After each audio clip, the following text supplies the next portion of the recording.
Hello everybody, welcome back to 10 Minute Reviews. Jason here. Sorry it's been a little while since I posted a video. I'll try and make this pretty quick. Thank you to all of our patrons, all of our supporters.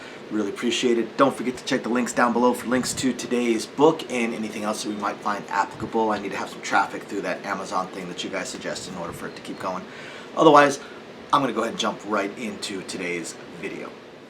So for today's video, and as you see I'm in my alternate viewing area again, or alternate videoing area again. For today's video I want to do something a little bit different in that I'm going to talk about a book I haven't talked about in the past, or an author I haven't talked about in the past. One of the authors I've talked about in the past. It's a co-authored book. So Marcos Sloss, whom I have talked about in the past, and Jace Cannon. And I want to talk about the book Royal Dragons. It's book one of what's going to be a series. I have noticed that book two should be coming out sometime early next year. Or it could be this year by the time this video posts. But Royal Dragons. This was a fantastic book. Now, those of you guys that have read Marcos Sloss before, this is a harem lit, of course. He writes within that genre. But the world building and just the book itself, the writing style, everything was just fantastic. I mean, this was a hard book to put down. It was a fairly lengthy book, so it wasn't something I could just read in an hour. It took me a couple of hours, and I had to go to work, and I had to read it on my breaks and stuff like that. And it was I almost went back from break late a couple times. This was a great book. So, Royal Dragons. So, we've got our main character. His name is Warren. Now, Warren is a guard. He's just a city guard. This is a fantasy-esque type world. So, he's just a city guard patrolling the city walls, and that's it. He has no aspirations. In fact, he wants to remain as under the radar as possible. We learn more about the whys on that later. He has something of a history, but he wants to stay as under the radar as possible. Doesn't want to be noticed. Just wants to be the gray man. He's got a little bit more skill, a few more skills than he shows, but again, just wants to be the invisible guy in the city guard. Or it's almost like a national guard in a way, like he's moved cities and all that. Thor, stop. And that's it. But unfortunately, things happen that kind of pull him out. So first, a little bit of a background, because this is sort of important. Within this world, Hathor, you got to stop. You got to be quiet, buddy. You got to stop harassing your sister. In this world, dragons are a thing, and dragons are a big thing. They are everywhere.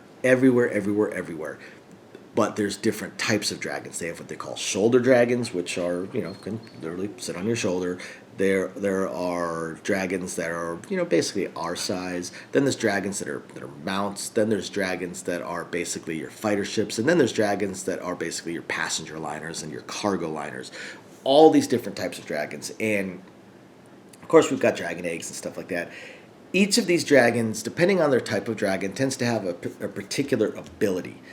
Magical ability, or one or more particular magical abilities. There's also crossbreeding between these dragon species, which then can either inherit the same or similar abilities, or end up with a whole brand new ability. And of course, we've got the rare dragons, all that. In a way, this is like a dragon version of like Pokemon or something, because there's just so many of them. And you want to catch them because you can catch wild dragons, or you can buy them from a breeder. The breeders tend to buy eggs or breed, so they get eggs or go out and capture eggs. And Thor, and that's a huge part of the economy. These dragon ranches and dragons are everywhere and used in pretty much every industry. I mean, you get an ice dragon, uses your refrigerator. I mean, they're everywhere, everything. So that's like the linchpin of this world. So Warren is an orphan that went into the city guard, and he receives a letter that basically someone from his childhood, when he was an orphan, passed away and willed him instead of their daughter or anybody else that they knew, willed him, this orphan they only interacted with for a brief period of time when he was a child, willed him their business, and their business happens to be a dragon ranch. A dragon ranch and all its associated buildings, home, warehouse, or barn, all of this. But it's struggling a little bit. And it's struggling a little bit because of reasons. It'd be spoilers if I got into that. And Warren has to decide if he's going to accept it or not. But if he does accept it, he's going to immediately go from being a guard to being a lord. being a lord, borderline nobility, baseline nobility, low level, but as a business lord, he's got some pull just because of business. He eventually he decides he's going to end up taking it, and that leads to all kinds of things. Because first we have an assassination attempt, not against him, but against basically the jerk in the guard. An assassination attempt there before any of this, before Warren even takes off to go travel to go take over this inheritance. We've got that assassination attempt.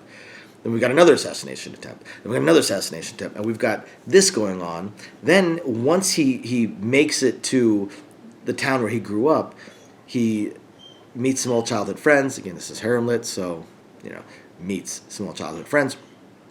Meets the local ruling lord and starts discovering, finds out there's some real questions, some real shady stuff going on behind in the past with the previous owners that had willed him this place, with those owners and how they had passed away and the things going on there, plus some very, very questionable, shady things going on just within this with this little governance. And we even have a little bit of political play between the Lord with the stupid name, I'm not going to say it, but the Lord with the silly name, and his wife, or one of his wives. In the midst of all this, we also have this ongoing war between the kingdom and their, I guess, enemies that we don't hear a whole lot about at first. Dragons play a big part in all of this, but the sort of the center portion of the book is a lot of slice of life type stuff where Warren is just trying to fix the business. Fix it. How is he going to fix it? What's he going to do? Naturally, he is not everything he seems. As I already said, he's got a little bit of a history that does end up coming out, plus a few other abilities that seem to just sort of show up that have some questions behind him that involve some research. And he also has to solve this assassin issue, which he does in a fairly amusing way. Solve the business issue, solve these major debts issue, and that a lot of that tends to be kind of the central part of the book. And then the tail end of the book is a lot of these questions are sort of answered. It's those answering questions that lead to more questions kind of thing. As those sort of get answered, now the kingdom as a whole, because we also learned that Warren's got some connections to the king and to the princess. He was very connected to the princess at one point, if you get my meaning. So there's some friction there. Then we've got this war and this big bad enemy there that apparently has a few parallels to Warren himself. So it's kind of leading up to him having to do battle with this guy. Book 2 is going to be absolutely fascinating, but I cannot recommend Book 1 enough. Royal Dragons was awesome. Absolutely awesome. You guys have got to check it out. Thank you, everybody, for watching. We'll catch you next time. Bye now.